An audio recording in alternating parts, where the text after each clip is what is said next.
berbicara kalau diperbolehkan nanti berseri ya. Karena ini ada satu beban dari saya pribadi, bagaimana bisa menjabarkan dan membedah khotbah Yesus di bukit, ya. Khotbah Yesus di bukit dicatat di dalam Matius pasal 5 dan sampai dengan pasal 7. Kalau menurut saya ini khotbah terbaik sepanjang masa, ya. Walaupun Lukas ada memilah-milah, tetapi rentetan khotbah ini tanpa interupsi mengalir dari Matius pasal 5 sampai Matius pasal 7 ayat yang ke-29. Khotbah di bukit tidak diragukan lagi adalah merupakan khotbah terbaik sepanjang masa. Ya. Jadi kalau ingin mengenal gaya hidup ataupun lifestyle of the kingdom, ya, gaya hidup di dalam kerajaannya Yesus, ya inilah khotbah di bukit ini gitu. Jadi makanya saya ada satu beban, mari kita akan membedahnya secara serial, ya. Mudah-mudahan kita bisa menerapkan dalam kehidupan kita hari lepas hari, ya. Benar-benar ini adalah khotbah yang terbaik sepanjang masa. Khotbah ini berisi benih yang mengilhami semua khotbah, ya. Benih yang mengilhami semua khotbah. Bayangkan ada satu ayat yang disebut dengan the golden rule, ya, the golden rule ini, ya. Matius 7 ayat 12 itu adanya di khotbah di bukit. Ini adalah intisari dari semua khotbah yang pernah disampaikan, ya. Dikatakan demikian. Segala sesuatu yang kamu kehendaki supaya orang perbuat kepadamu, perbuatlah demikian juga kepada mereka. Itulah isi seluruh hukum Taurat dan kitab para nabi. Jadi Taurat dan kitab para nabi yang di PL itu diringkas cuma satu ayat aja, dan itu ada di khotbah di bukit. Maka saya katakan khotbah ini adalah khotbah yang terbaik sepanjang masa. Dan ini bukan hanya bisa diterapkan di dalam ministry ataupun dunia rohani, tetapi di dalam dunia sekular, di dalam dunia kerja, ya. Ayat ini berlaku. Segala sesuatu yang kamu kehendaki supaya orang perbuat kepadamu, perbuatlah demikian juga kepada mereka. Waduh, ini luar biasa sekali. Kalau kita ingin dihargai, dihormati, dikasihi, maka kita hargai terlebih dulu, kita hormati terlebih dulu, kita kasih terlebih dulu. Ini luar biasa sekali. Kalau perusahaan kita ingin jadi besar, besarkanlah perusahaan orang lain, maka kamu masih akan jadi besar. Wah, ini luar biasa sekali, ya. Kalau menurut saya. Nah, malam hari ini kita akan berbicara tentang ayat pertama dari 10 sabda bahagia yang banyak orang di misquote, ya, disalah kutip dan salah mengerti, ya. Jadi khotbah di bukit ini sebenarnya menantang setiap niat hati, motivasi, sikap hati dan pemikiran, ya, menantang, ya. Kadang-kadang kita juga mana bisa Tuhan, kalau ada orang minta baju kasih jubah, orang meminta berjalan kepadamu 1 mil, berjalanlah 2 mil. Itu menantang semua sikap hati, motivasi, pemikiran. Nah, kita nanti akan berbicara tentang hal ini. Biarlah kita mau apa yang Tuhan ajarkan aja deh, ya. Kadang-kadang terlalu banyak pemahaman ataupun ajaran-ajaran yang sumbernya bukan daripada Tuhan gitu, ya. Kutipan-kutipannya itu nyeleneh gitu, keluar dari jalurnya. Nah, sekarang malam hari ini coba kita akan belajar satu ayat saja, ya. Tapi ini dalam sekali ya. Dalam sekali. Oke, izinkan saya untuk share video. Nah, kita akan berbicara mengenai blessed are the poor in spirit, for theirs is the kingdom of heaven. Waduh, hebat sekali ya. Yang satu sebab dan yang satu akibat. Jadi, kalau orang yang diberkati ataupun berbahagia ya di dalam rohnya, katanya mereka itu akan pemilik daripada kerajaan surga. Nah, sebelum itu saya mau nyanyi sebentar ya.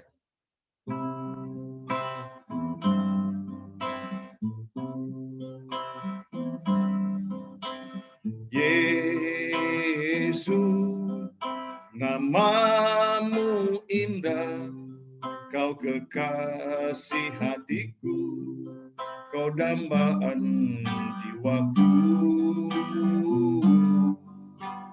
Yesus, ku cinta padamu, selalu dekat padamu, itu kerinduanku. Yang ku mau hanya menyenangkanmu, biarlah seluruh hidupku berkenan kepadamu. Bukan emas, perak bahkan permata, namun kau segalanya, yang terbaik di dalam hidupku. Haleluya, terpujilah Tuhan. Haleluya, kekal selamanya. Haleluya, terpujilah Tuhan, Allah Maha Kuasa. Oh, Allah Maha Kuasa. Allah Maha Kuasa.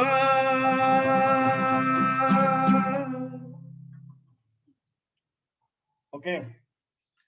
Let's focus on the presentation. Arti kata berbahagia. Kata bahagia di sini tidak menunjuk pada perasaan bahagia yang terasa di hati. Sebenarnya yang tepat adalah blessed, ya. Ini kata diberkati sebetulnya yang tepat. Seperti dalam terjemahan King James Version, National International Version, kemudian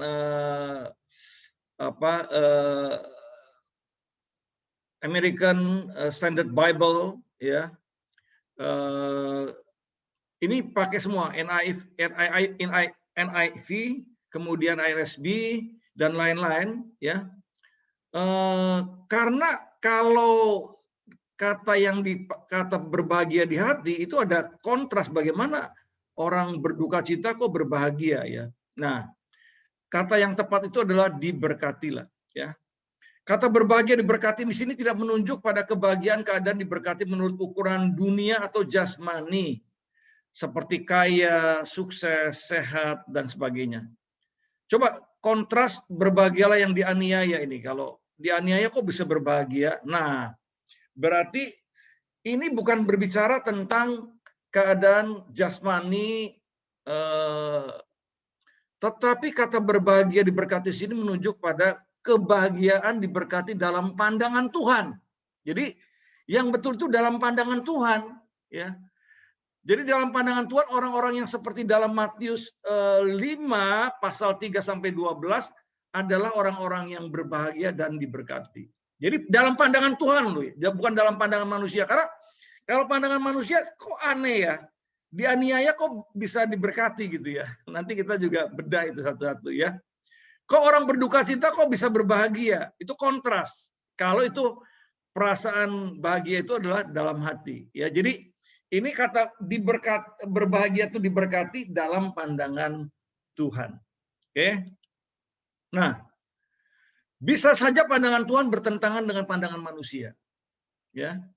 Bisa saja kita miskin, gagal, menderita, dianiaya, lemah dan sebagainya, tetapi dalam pandangan Tuhan kita berbahagia. Ya. Sebaliknya, kita bisa saja kaya raya, berkedudukan tinggi, sukses, ya, pangkat tinggi, ya, tetapi dalam pandangan Tuhan kita celaka atau terkutuk, ya. Nah, bagaimana coba contoh yang di dalam Alkitab yang paling jelas, ya? Contohnya adalah di dalam Lukas 16 ayat 19 sampai 31, ya. Kisah Lazarus dan orang kaya, ya. Yang mana dari mereka yang diberkati berbahagia dalam pandangan manusia? Pasti nih orang-orang dunia katakan ya orang kaya itu, kalau si Lazarus nggak bahagia gitu ya. Tapi coba kalau kita ikutin firman ini, ya, yang mana yang berbahagia diberkati dalam pandangan Allah? Pasti jelasnya adalah Lazarus. Ya, ini kontras sekali. Nah, jadi sekali lagi diberkati atau berbahagia itu dalam pandangan Tuhan, ya, dalam pandangan Tuhan. Oke, Yesus berkata, berbahagialah hai kamu yang miskin, karena kamulah yang punya kerajaan Allah. Tetapi celakalah kamu, hai kamu yang kaya, karena dalam kekayaanmu kamu telah memperoleh penghiburanmu. Ini di Lukas menambahkan, saya menguatkan dari apa yang dikatakan oleh Yesus dalam Matius 5 ayat 3 ini, ya. Lalu Timotius juga berkata nih tentang peringatan kepada orang-orang kaya. Jadi orang-orang kaya itu belum tentu bahagia, ya. Tapi nanti saya akan ada statement setelah ini saya menyatakan. Ini 1 Timotius 6 ayat 17 dan 19 dikatakan, peringatkanlah kepada orang-orang kaya di dunia ini agar mereka jangan tinggi hati dan jangan berharap pada sesuatu yang tidak tentu seperti kekayaan, melainkan pada Allah yang dalam kekayaannya memberikan kepada kita segala sesuatu untuk dinikmati. Peringatkanlah agar mereka itu berbuat baik, menjadi kaya dalam kebajikan, suka memberi dan membagi, dan dengan demikian mengumpulkan suatu harta sebagai dasar yang baik bagi dirinya di waktu yang akan datang. Ini kalau dalam terjemahan King James dikatakan mengumpulkan harta untuk kehidupan kekal, ya. Dan untuk mencapai hidup yang sebenarnya itu mencapai kehidupan yang kekal kalau dalam King James Version, ya. Coba ya. Ini 1 Timotius 6 ayat 17.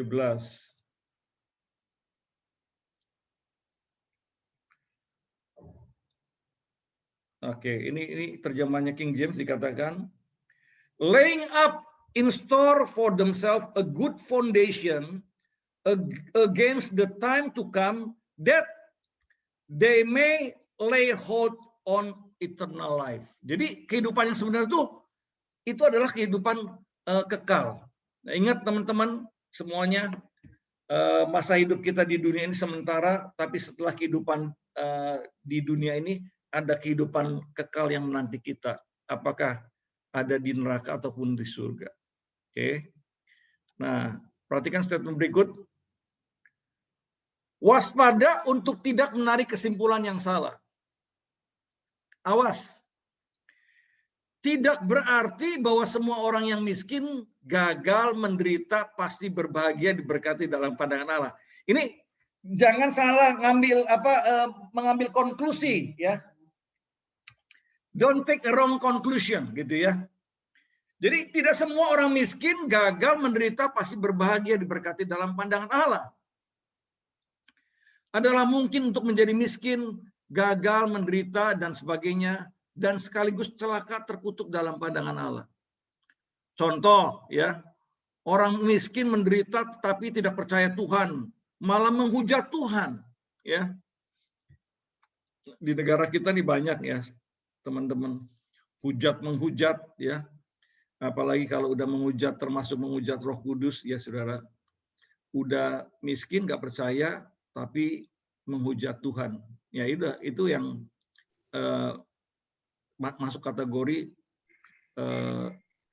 seperti ini, saudara. Ya. Kemudian yang kedua, juga tidak berarti bahwa semua orang kaya yang sukses, berkedudukan tinggi dan sebagainya pasti celaka atau terkutuk dalam pandangan Tuhan. Ini nggak berarti gitu ya.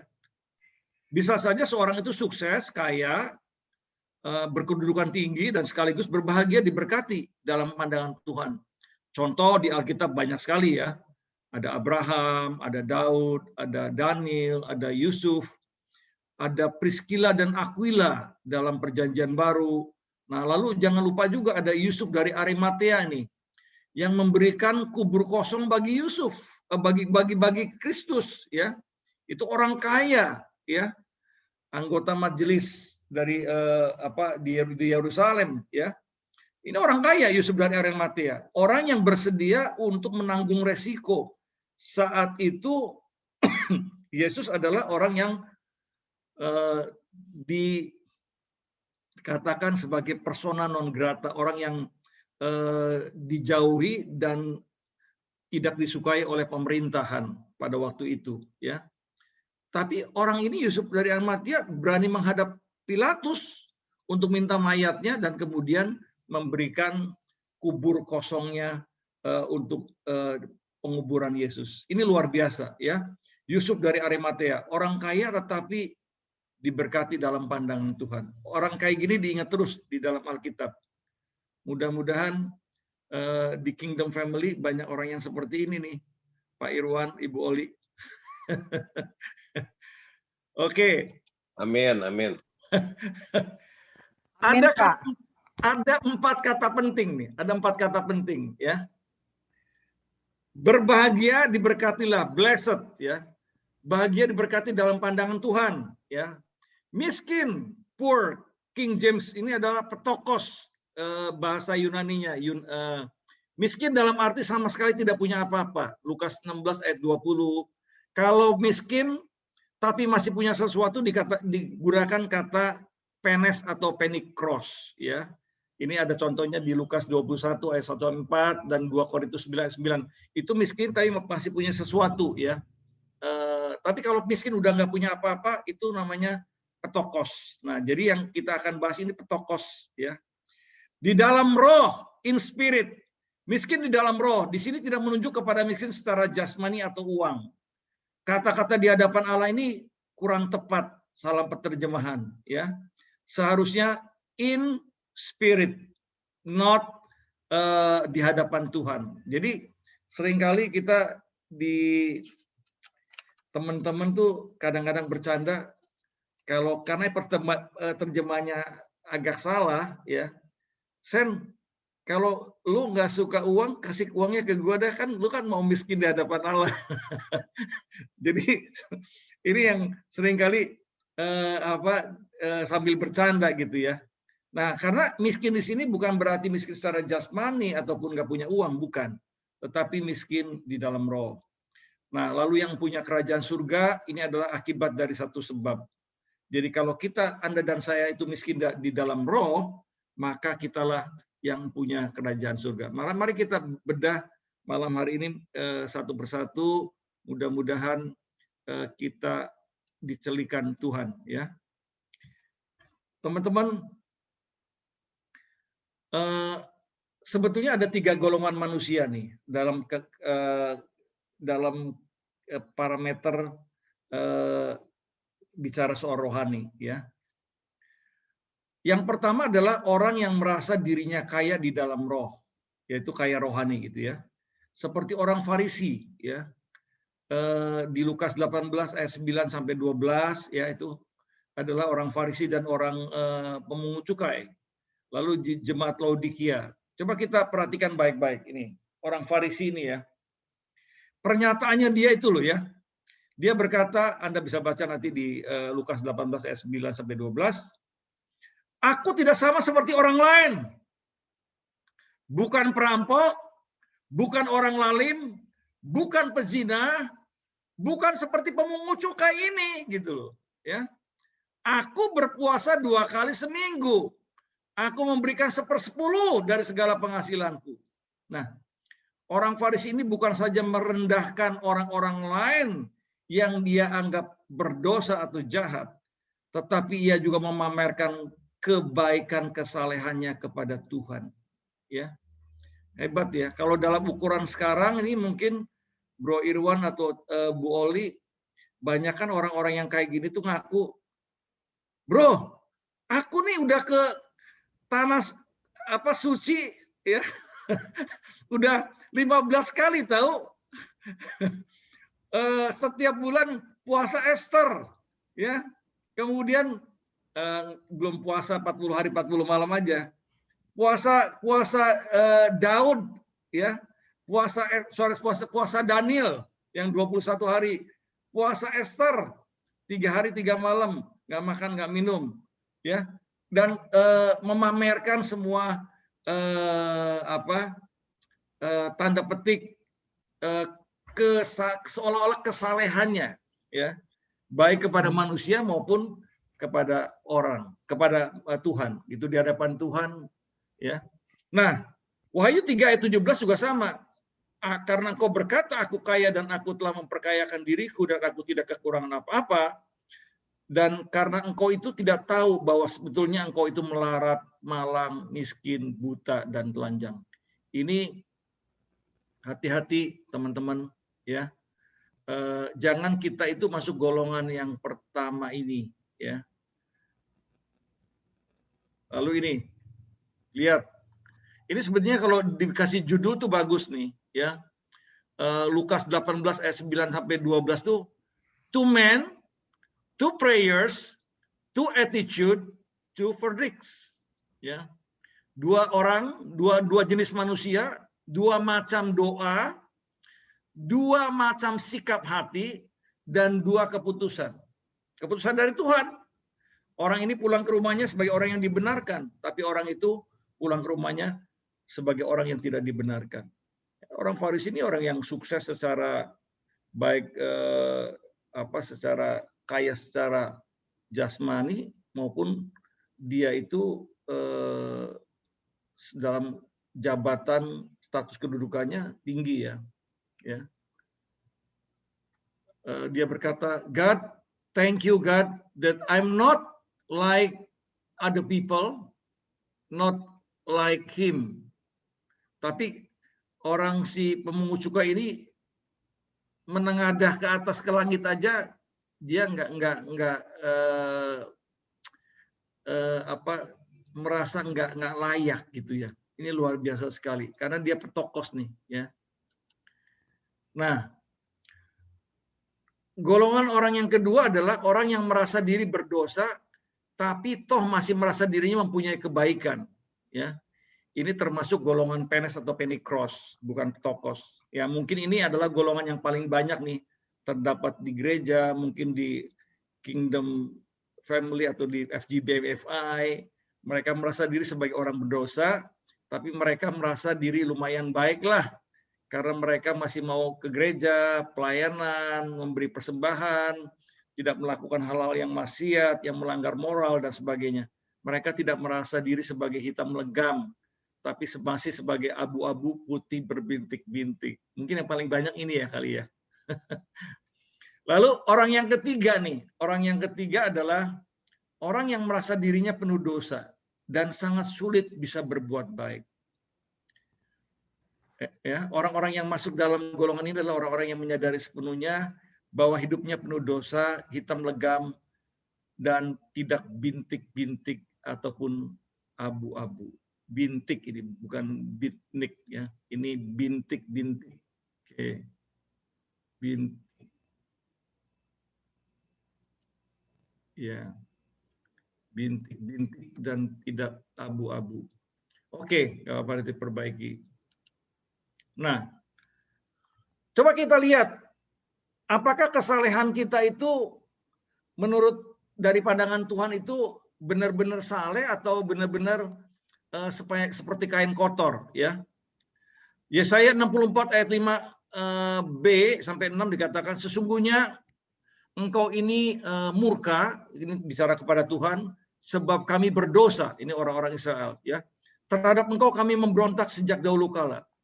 Demikianlah kami sekalian seperti seorang najis, dan segala kesalehan kami seperti kain kotor. Kami sekalian menjadi layu seperti daun, dan kami lenyap oleh kejahatan kami, seperti daun dilenyapkan oleh angin. Perhatikan baik-baik bahwa Yesaya bukan mengatakan segala dosa kami seperti kain kotor, ya. Ia juga tidak mengatakan sebagian kesalahan kami seperti kain kotor. Namun ia mengatakan segala kesalehan kami seperti kain kotor, ya.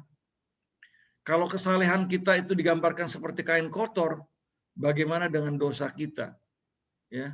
Nah, ini makanya kontras sekali gitu. Kesalehan kita seperti kain kotor, ya. Dosa kejahatan kita digambarkan seperti cairan yang dikeluarkan oleh seorang perempuan ini pada waktu haid, ya. Pada waktu datang bulan, itu gambarannya adalah Anda bisa baca di Yeskiel 36 ayat 17 atau Imamat 15 ayat 20 dan 24. Itu seperti leleran yang keluar dari yang biasa dikeluarkan oleh seorang perempuan pada saat ia mengalami datang bulan. Nah, Roma 7 ayat 18 dan 19.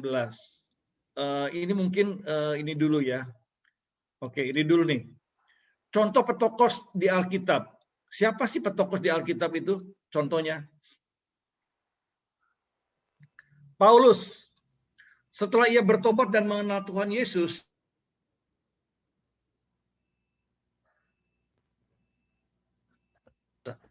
ya. Nah, coba ini perhatikan baik-baik. Contoh dari petokos ini. Ini ya, yang Paulus, ya. Paulus nih. Roma 7 ayat 18-19. Sebab aku tahu bahwa di dalam aku, yaitu di dalam aku sebagai manusia, tidak ada sesuatu yang baik. Sebab kehendak memang ada di dalam aku, tetapi bukan hal yang untuk berbuat baik. Sebab bukan apa yang aku kehendaki yang baik yang aku buat, melainkan apa yang tidak aku kehendaki yang jahat yang aku buat. Ini luar biasa loh. Kita kurang apa? Maksudnya kita terus terang aja mungkin sangat kurang sekali ya dibandingkan dengan Paulus. Paulus yang mengatakan hidupku bukan aku lagi tetapi Yesus yang hidup di dalamku. Tapi bisa dikatakan bukan apa yang aku kehendaki yang baik yang aku buat, melainkan apa yang tidak aku kehendaki yang jahat yang aku perbuat. Lalu kepada anak mentinya Timotius, dia berkata, perkataan ini benar dan patut sepenuhnya diterima sepenuhnya. Kristus Yesus datang ke dunia untuk menyelamatkan orang berdosa. Dan di antara mereka, akulah yang paling berdosa. I am a chief of sinner. Waduh, luar biasa sekali. Bisa nggak kita ngaku kayak gini nih, Pak Irwan? I am a chief of sinner. Waduh. Padahal ini oleh orang yang kalau menurut saya dari seluruh rasul dari Tuhan Yesus, dia adalah rasul yang terbesar, ya. Karena 2/3 dari perjanjian baru ditulis oleh dia, ya. Tapi dia mengatakan I'm a chief of sinner. Aku ini yang paling berdosa, ya. Nah, Filipi 3 ayat 4 juga ini Paulus mengatakan demikian. Sekalipun aku juga ada alasan untuk percaya pada hal-hal lahiriah. Jika ada orang yang lain yang menyangka dapat menaruh percaya pada hal lahiriah, aku lebih lagi disunat pada hari ke-8 dari bangsa Israel, dari suku Benyamin, orang Ibrani asli, tentang pendirian terhadap hukum Taurat, aku Farisi. Tentang kegiatan aku penganiaya jemaat, tentang kebenaran dalam mentaati hukum Taurat, aku tidak bercacat celah. Ini loh. Tapi kok dia katakan setelah dia mengenal Yesus, ya, ini setelah dia mengenal Yesus dan tumbuh dalam pengertian firman dan kekudusan, ia justru merasa dirinya penuh dengan dosa. Tadi pernyataan dia tadi kan chief of sinner dalam 1 Timotius tadi, ya, dikatakan. Lalu yang kedua, contoh kedua adalah pemungut cukai dalam Lukas 18 ayat 13. Tetapi pemungut cukai itu berdiri jauh-jauh. Bahkan ia tidak berani menengadah ke langit. Melainkan ia memukul diri dan berkata, "Ya Allah, kasihanilah aku orang berdosa ini." Dia petokos, ya betul-betul. Lalu anak bungsu yang terhilang di Lukas 15 ayat 17 sampai 19. Firman Tuhan berkata, lalu ia menyadari dirinya, katanya, betapa banyaknya orang-orang upahan Bapakku yang berlimpah-limpah makanannya. Tetapi di sini aku mati kelaparan. Bapa, aku telah berdosa terhadap sorga dan terhadap Bapa. Aku tidak layak lagi disebut anak Bapa. Jadikanlah aku sebagai salah seorang upahan Bapa. Ini petokos, ya, petokos, ya. Orang-orang yang seperti inilah yang punya kerajaan surga, saudara. Oke, ini coba kita lihat. Karena mereka yang punya kerajaan surga. Why? Orang-orang semacam ini tidak akan berusaha masuk surga dengan usahanya sendiri. Ya. Keselamatan itu bukan karena perbuatan baik, tetapi karena anugerah. Tapi kita diselamatkan untuk berbuat kebaikan. Ya. Mereka akan mengemis pengampunan kepada Tuhan. Ya, lalu di Mazmur 1, 2, 3 ayat 1 dan 2 dikatakan, kepadamu aku melayangkan mataku, ya engkau yang bersemayam di surga. Lihat, seperti mata para hamba laki-laki memandang kepada tangan tuannya. Seperti mata hamba perempuan memandang kepada tangan tuannya, tangan nyonyanya. Demikianlah mata kita memandang kepada Tuhan, Allah kita, sampai ia mengasihi kita. Kita diselamatkan bukan karena perbuatan baik, tetapi karena kasih karunia Allah. Ya, Efesus 2 ayat 8 sampai dengan 9. Jadi orang-orang seperti Farisi ini dia berusaha untuk masuk surga itu lewat kesalehan. Tadi padahal kita tahu di dalam Yesaya 65 tadi kesalehan kita itu seperti kain kotor, ya. Lalu alasan yang kedua adalah Kristus datang juga bukan untuk orang yang berdosa, namun bukan untuk orang yang benar, tetapi Yesus datang untuk orang yang berdosa. Ya, Matius 9 ayat 10 sampai 13. Jadi semua orang yang berdosa dan telah kehilangan kemuliaan Allah. Yesus datang untuk semua orang yang berdosa. Anda dan saya orang berdosa. Setelah menerima Yesus sebagai Tuhan dan Juru Selamat, kita dibenarkan dan menerima sanctification, ya, pemurnian demi pemurnian. Dan akhirnya hidup kita juga, kalau kita berjalan di dalam ketaatan, kita akan dapat dimuliakan bersama-sama dengan Kristus. Nah, bagaimana menjadi petokos? Pertanyaannya, bagaimana menjadi petokos? Yang pertama, berdoa dengan tekun agar Roh Kudus mengingatkan kita akan semua dosa-dosa kita. Jadi, kalau ada dosa-dosa yang Tuhan tegur, segera kita minta pengampunan, ya. 1 Yohanes 1 ayat 9, kita minta pengampunan. Ingat, Roh Kudus mengingatkan kita akan semua dosa kita. Yohanes 16 ayat 8 berkata, Roh Kudus akan menginsyafkan manusia akan semua dosa, ya. Tanpa pekerjaan Roh Kudus kita tidak mungkin jadi petokos.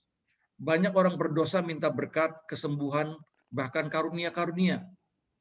Tetapi tidak banyak loh orang meminta terhadap pencelikan terhadap dosa. Kita banyaknya minta berkat-berkat terus, tapi harusnya kita juga minta kepada Tuhan, khususnya Roh Kudus yang di dalam kita, untuk mencelikan semua kesalahan dan dosa kita. Jadi itu baru kita menjadi petokos. Yang kedua, jangan membandingkan dengan orang lain, bro. Ya, orang Farisi ini membandingkan dirinya dengan orang pemungut cukai. Seharusnya bandingkan diri kita dengan standar Tuhan Yesus. Kalau Anda dan saya membandingkan dengan standar Tuhan Yesus, Anda dan saya baru bisa menjadi petokos. Ya. Analogi, ya. Kalau kita dulu ulangan nih, ulangan dapat 6, teman kita kalau dapat 2, aduh gue rasanya bangga sekali gitu ya. Coba, tapi 6 itu jangan dibandingkan dengan 2. 6 itu harus dibandingkan dengan yang 10 angka yang sempurna. Kalau kita dibandingkan dengan angka yang bandingin dengan orang lain, Paulus mengatakan di dalam 2 Korintus 10 dikatakan, kita 2 Korintus 12 dikatakan orang yang membanding-bandingkan diri dengan orang lain itu adalah orang yang bodoh. Ya, jadi kita jangan jadi orang yang bodoh, yang maksudnya enggak bijaksana gitu ya. Lalu bagaimana kita menjadi petokos? Yang ketiga adalah belajar firman Tuhan dan bandingkan diri kita dengan firman Tuhan. Karena Roh Kudus akan mencelikan sesuai dengan firman Tuhan. Ia akan memuliakan aku sebab ia akan memberitakan kepadamu apa yang diterimanya daripada aku. Jadi satu, kita tekun agar Roh Kudus mengingatkan kita akan dosa. Jangan bandingkan kita dengan orang lain. Yang ketiga, belajarlah firman Tuhan dan bandingkan diri kita dengan firman Tuhan. Ya, kalau kita bandingkan dengan seperti kehidupan Paulus, kehidupan Petrus, dan kehidupan para rasul lainnya, Anda dan saya itu semakin dan semakin rendah hati, ya, semakin miskin di dalam roh, ya, nggak ada sih yang patut dibanggakan. Nah, ini yang keempat, bagaimana kita menjadi petokos. Jangan mencari alasan atau kambing hitam untuk menutupi dosa kita atau membenarkan kesalahan kita. Bandingkan Kejadian 3 ayat 12-13 dan 1 Samuel 15. Ini di Kejadian itu bicara masalah Adam menyalahkan Hawa, Hawa menyalahkan si setan, ya. Kemudian di dalam 1 Samuel 15 ini nyalahkannya Saul, ya. Saul ditegur oleh Nabi Samuel, dia menyalahkan dan kemudian malah dia ibaratnya membunuh pakai alasan, ya, karena dia bilang ini kambing yang gemuk-gemuk yang dikumpulkan sama dia nggak dibunuhin, sayang gitu ya, untuk Tuhan nanti. Nah, ini juga alasan yang nggak baik gitu loh. Padahal dia udah sebetulnya kuncinya alasannya adalah dia nggak taat firman, tapi dia berusaha untuk menutup-nutupin dosa dan kesalahan dia. Ya.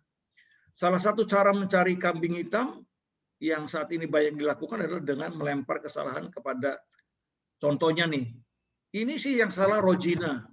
Kalau berdusta ada roh dusta nih.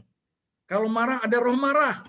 Loh, gimana kok ada roh zina, roh dusta, roh marah kok malah dilempar gitu.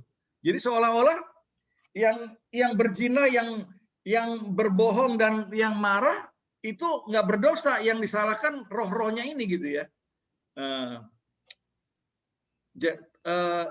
Jadi jika hanya menyalahkan roh zina, roh dusta, roh marah dan sebagainya tanpa menekankan kepada orang yang berdusta dan berzina harus bertobat, maka itu berarti mereka hanya mencari kambing hitam. Ya, ini Kejadian 3 ayat 12 dikatakan manusia itu menjawab, perempuan yang kau tempatkan di sisiku, dialah yang memberi buah pohon itu kepadaku, maka aku makan. Kemudian berfirmanlah Tuhan Allah kepada perempuan itu, apakah yang telah kau perbuat? Jawab perempuan itu, ular itu yang memperdayakan aku, maka aku makan. Ini saling menyalahkan. Nah, kalau mau jadi petokos, nggak bisa seperti itu. Ya, jadi petokos adalah ini kesalahanku Tuhan. Aku minta pengampunan daripadamu Tuhan. Aku orang yang berdosa, kayak pemungut cukai, ya. Maka kita bisa jadi petokos. Oke. Itu aja yang mau saya sharingkan. Blessed are you who are poor, for yours is the kingdom of God. Berbahagialah kamu yang miskin, karena kamu mempunyai kerajaan Allah. Kemudian di Matius 5 ayat 3 dikatakan, blessed are the poor in spirit, for theirs is the kingdom of heaven. Diberkatilah orang yang miskin di dalam roh, karena merekalah yang punya kerajaan surga. Kiranya Tuhan Yesus memberkati kita semua. Cukup 45 menit. Saya kembalikan kepada Ibu Oli. Ya, saya rasa cukup membuka mata kita semua. Puji Tuhan. Terima kasih Pak Vincent, Dr. Vincent Wijaya. Wah, kayaknya udah lama sekali nggak ketemu Bapak nih. Wah, luar biasa. Bapak makin segar aja. Kayaknya tambah berat badan ya, Pak. Amin, amin. Puji amin. Tuhan. Terima kasih. Ya, untuk firman Tuhan pada malam hari ini. Blessed are the poor in spirit. Ya, berbahagialah orang yang miskin di hadapan Allah. Sebenarnya diberkatilah orang miskin di hadapan Allah. Ya, Iya. puji Tuhan. Terima kasih. Kita mesti jadi tokos semuanya ya. Puji Tuhan. Tokos adalah orang yang itulah yang diberkati. Orang miskin yang diberkati di hadapan Allah, miskin roh. Jadi kita haus terus akan firman Tuhan. Mau terus dekat kepada Tuhan, berdoa dengan tekun agar Roh Kudus mengingatkan kita akan semua dosa-dosa kita. Dua, jangan membandingkan dengan orang lain. Yang ketiga, belajar firman Tuhan dan bandingkan diri kita dengan firman Tuhan. Yang keempat, jangan mencari alasan atau kambing hitam untuk Menutupi. menunjukkan dosa kita atau membenarkan kita. Nah, ini nih, mari siapa yang mau bertanya? Siapa yang mau bertanya, minta penjelasan lebih lagi dari Pak Dr. Vincent, dan ini akan berseri. Aduh, senang sekali kita akan berseri. Ya.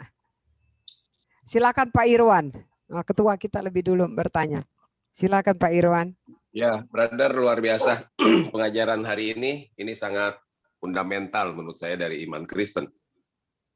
Itu juga menjadi pergumulan selama ini tentang kebingungan ya, kebingungan iman Kristiani. Masalah gini, kemarin saya terakhir Stephen Tong pernah bilang kekristenan 20 tahun ini hancur-hancuran gitu. Kualitasnya karena apa? Yaitu karena teologi kemakmuran. Ya. Nah, terus juga golongan orang yang terlalu ngeroh gitu.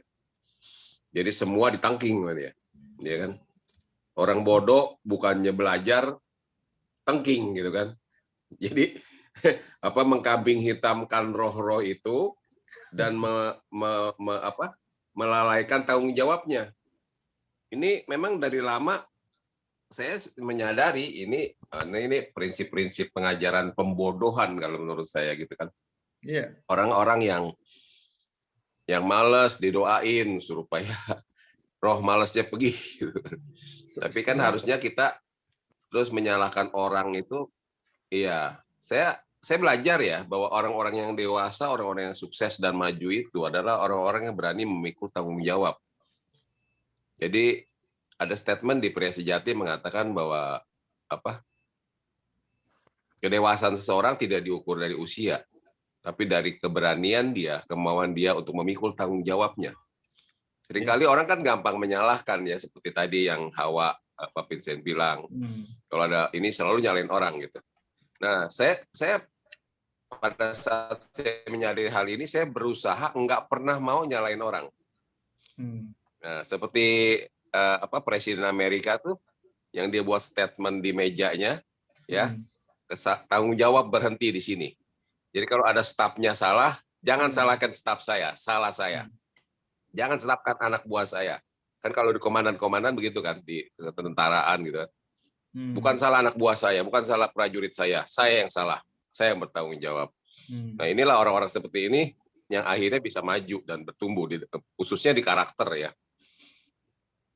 Jadi benar hari ini saya sangat diberkati apa yang disampaikan ke Pak Vincent, bahwa pengajaran-pengajaran yang kurang sehat itu adalah menggantikan tanggung jawab kita sebagai manusia, sebagai umat Tuhan, dengan menggantikannya hal-hal yang gampangan dan murahan gitu loh.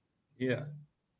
Ya, jadi kalau kita mau bermutu, kita menjadi pribadi yang kuat, berkualitas, ya mari masalah apapun kita harus pikul, hadapi. Kita pecahkan masalah itu, kita hadapi, kita selesaikan, jangan salahin orang lain. Pokoknya selama orang masih sering nyalain orang lain, dia tidak pernah bisa bertumbuh dan berkembang.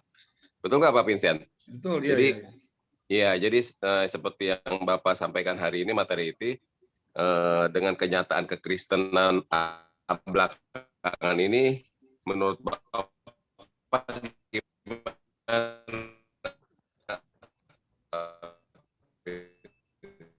Irwan, suaranya terputus-putus. Iya, suaranya hilang nih, nggak kedengeran. Awalnya bagus. Iya.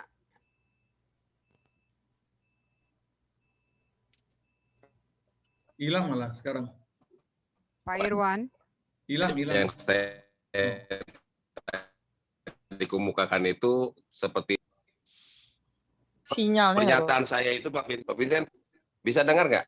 Sekarang tadi- iya, oke. Tadi Ya. hilang-hilang tadi. Ya, jadi yang tadi saya kemukakan tadi saya kemukakan di depan itu dengan benar nggak dengan situasi kekristenan seperti zaman sekarang, Pak Vincent? Menurut Bapak, terima kasih. Iya, memang kekristenan itu sudah dibawa sedemikian rupa, ya dengan pengajaran-pengajaran yang sebetulnya mereka mengaku ini semuanya berasal dari Tuhan dan kebenaran-kebenaran murni, semuanya mengaku gitu ya. Tapi saya sih I don't think so ya. Dan yang saya soroti itu sebetulnya banyak pengajaran-pengajaran yang khususnya berorientasi kepada teologi kemakmuran, ya, yang tanda petik dapat menjerumuskan ataupun spoilage, ya, spoil itu apa ya? Memanjakan dan dapat menjerumuskan akhirnya, ya. Tadi Pak Irwan ngomongkan sini, kalau malas aku roh tengking malas, udah besok mau ujian, aku tak doain, pasti kamu bisa. Itu membodohi dan akhirnya menjerumuskan gitu loh ya. Nah, Bodoh ya sekali Pak. gitu. Itu bodoh sekali ya. Ada juga ini KKR melenyapkan roh kemiskinan. Loh gimana?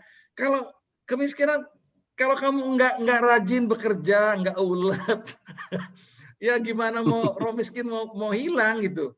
Gimana dengan Amsal 12 ayat 24, Amsal 12 ayat 27, dan belajar kepada semut. Itu semua firman Tuhan, ya, yang rajin, yang ulet, tekun. Nah, kalau hamba-hamba Tuhan, sini, kamu tak usir roh kemiskinan. Kan pembodohan kalau menurut saya, ya, pembodohan sekali. Dan itu betul-betul bukan hanya membodohkan, tapi menjerumuskan jemaat, dan jemaatnya akan menjadi jemaat yang bukan hanya bodoh, tetapi sangat bergantung kepada hamba Tuhan untuk hal-hal yang nggak betul. Betul. Nggak betul sama sekali. Ya, harusnya mereka itu bergantung kepada Tuhan, bukan kepada hamba Tuhan yang bisa sini gue uyak. Udah, kalau miskin kabur, enggak, itu betul-betul salah, betul-betul sorry ya kayak gitu. Nah ini kemudian yang tadi roh-roh gitu ya, ada orang yang berzina, nyalain ini roh dustanya nih yang salah. Loh kan orangnya yang melakukan kok roh dustanya. Yang ditengking malah roh dustanya, gimana sih? Roh zina atau roh dusta malah ditengking. Enggak, ini semuanya pembodohan, bro. Ya kalau ngelihat nah, tapi juga ada pengajaran-pengajaran yang strict ya, yang bukan berarti bahwa semua hamba Tuhan ngajari salah. Enggak, ada hamba-hamba Tuhan yang benar-benar pure, murni. Saya tahu ada satu hamba Tuhan, teman baik saya itu di Malang, ya. Hidupnya itu benar-benar hanya bergantung kepada Tuhan. Benar-benar. Itu luar biasa sekali. Dia juga tinggalkan kemewahan di Jakarta. Tuhan ngomong sendiri kepada dia dalam hati dia untuk dia tinggalkan semua, pergi ke Malang. Ke Malang nggak punya apa-apa, dia benar-benar tapi Tuhan pelihara luar biasa. Hidupnya dari from day to day itu bergantung kepada Tuhan. Itu murni loh, betul-betul. Saya belajarnya hamba Tuhan sederhana. Gak pernah ngambil domba-domba orang lain. Dia dari from scratch, from nol, ya. Dia gembalakan sekarang jemaatnya ada sekitar 100-an. Itu jemaat sendiri nggak curi dari yang lain, dari pelayanan dia gitu.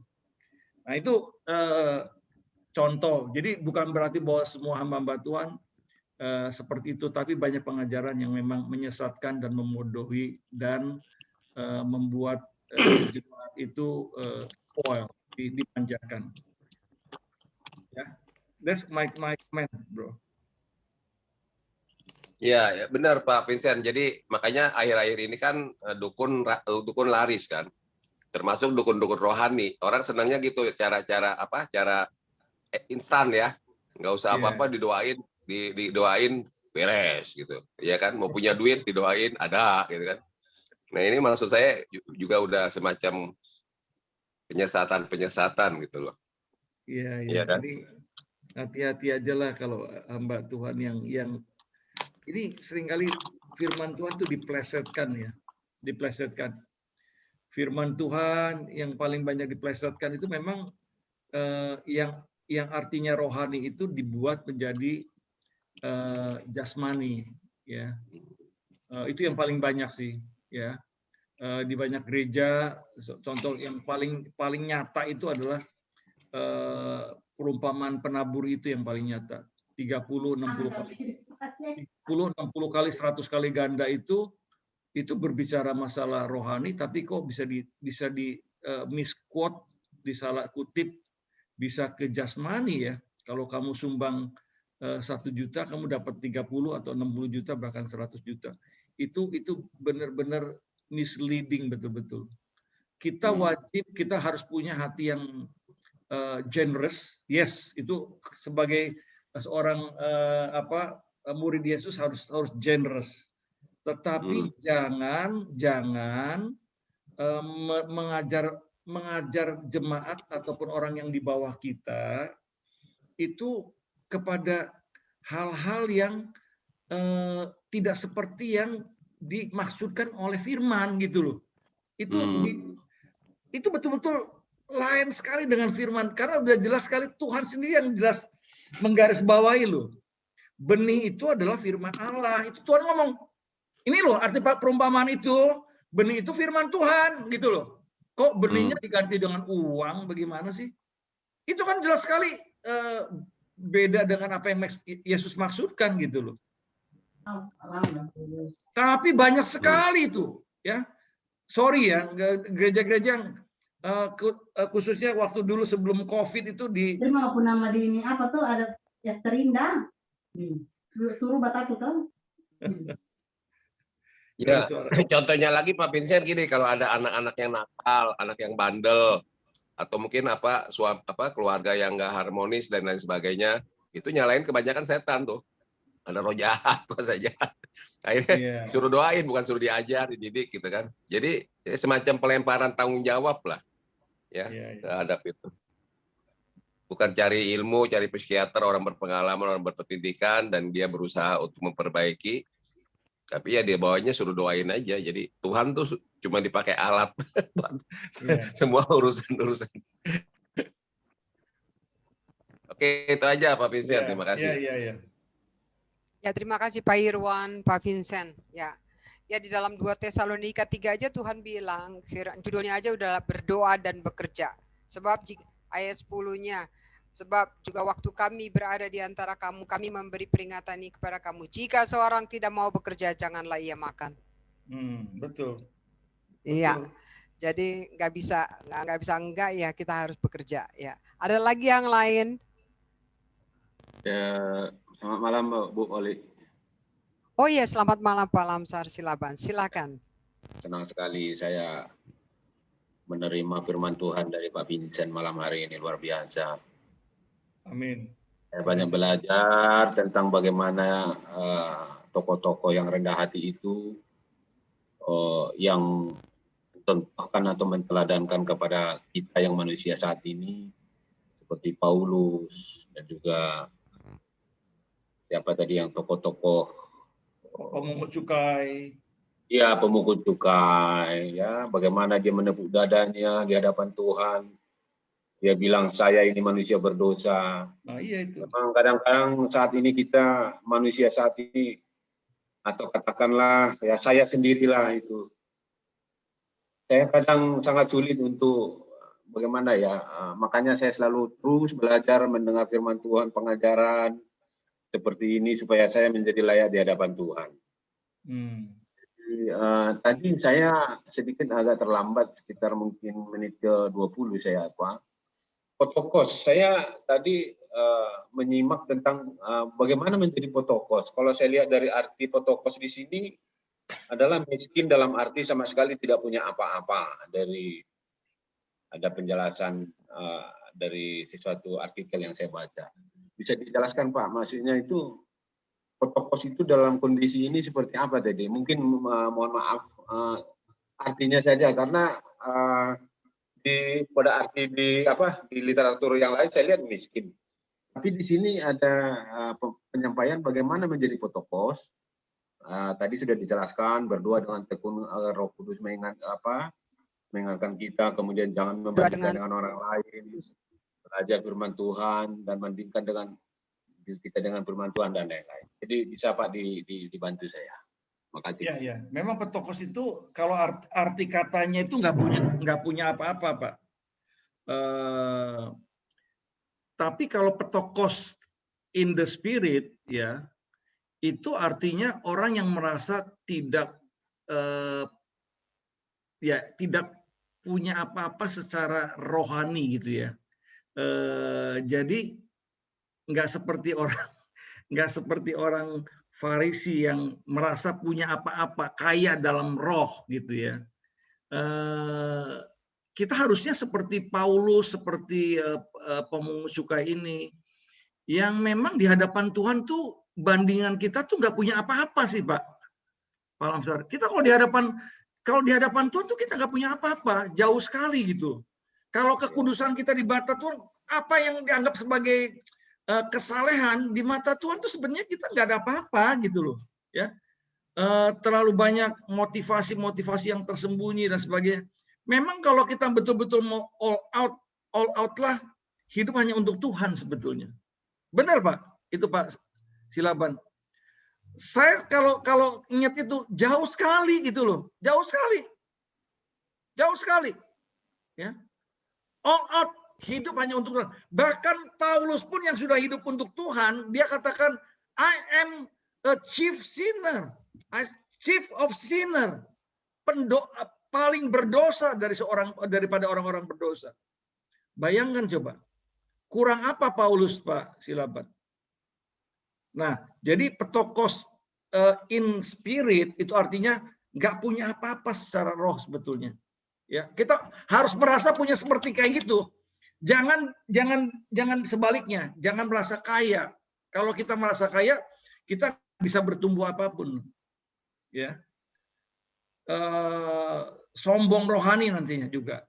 Kalau merasa Potokos miskin di dalam roh, kita akan senantiasa nggak punya kesombongan.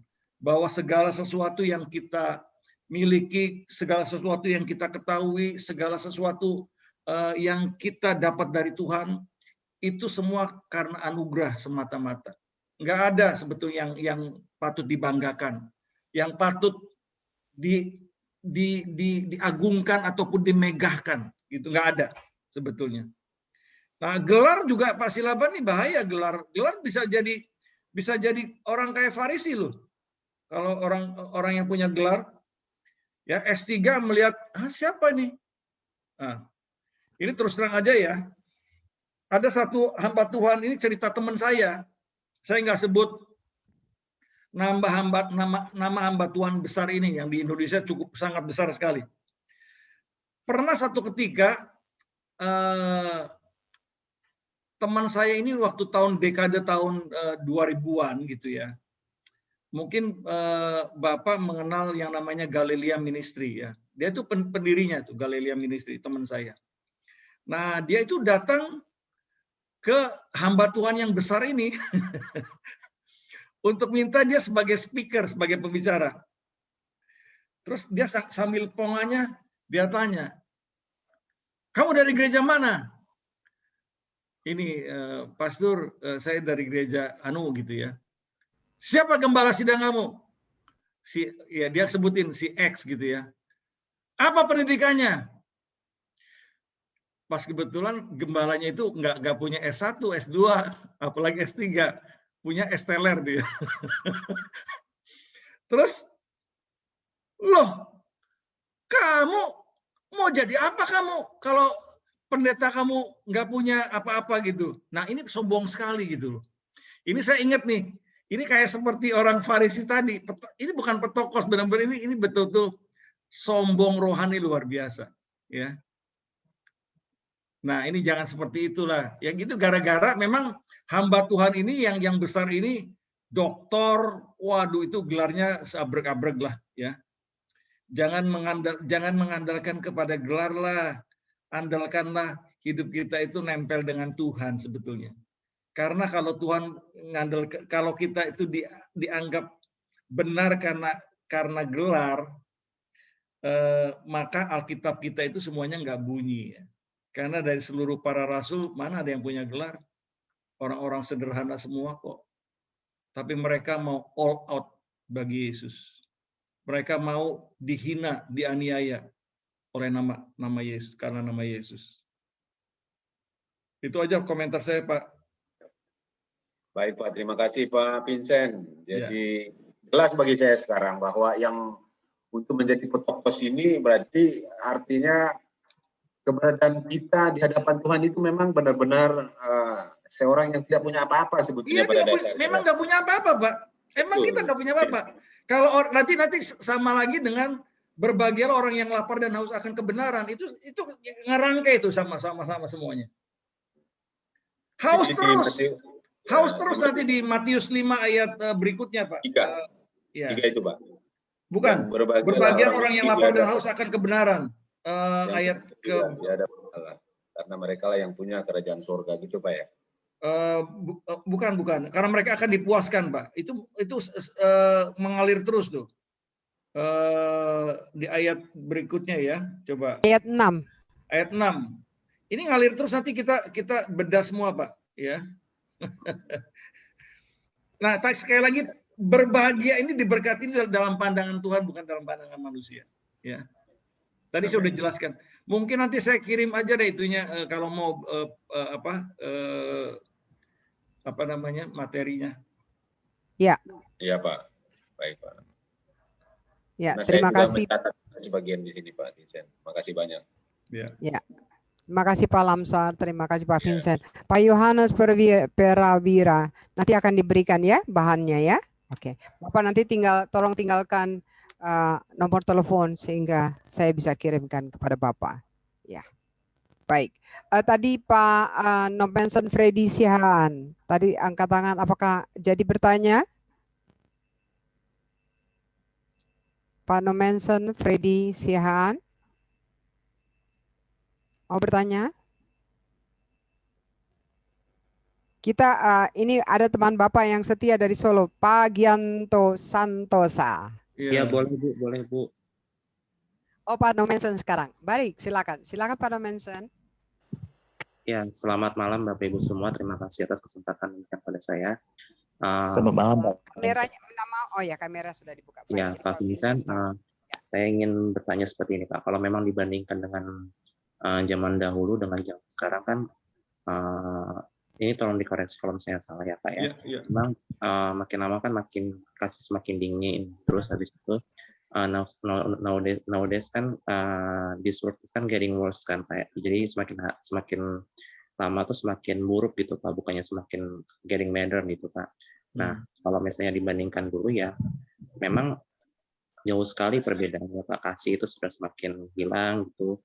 Makanya banyak yang punya karunia, tapi kasih yang mula-mulanya itu tidak ada lagi gitu Pak. Nah, itu bagaimana Pak menurut pendapat Bapak? Karena memang jauh sekali antara perbandingan yang dulu dengan sekarang. Tuntutan sekarang juga semakin hari semakin menggila lah bisa dibilang gitu, terkait dengan karir, kehidupan, ekonomi dan segala macam gitu kan. Apalagi kalau kita misalnya hidup di dunia di kota-kota besar gitu kan, tuntutan semakin hari semakin berat lah gitu Pak. Nah, memang zaman dulu dengan zaman sekarang tuh jauh sekali gitu Pak perbedaannya. Gimana menurut pendapat Bapak Pak? Terima kasih, mohon penjelasannya. Selamat malam. Iya, I agree ya. Saya setuju bahwa dari abad ke abad ini kan pasti perubahan demi perubahan banyak sekali. Ini kan kita udah 20 abad dari sejak perjanjian baru gereja awal mula-mula di abad pertama ya. Di mana perkembangan sekarang itu memang sangat kontras sekali dengan abad yang pertama. Memang kita punya sekarang padannya bisa sedikit. Ya, jadi saya agree dengan pandangan itu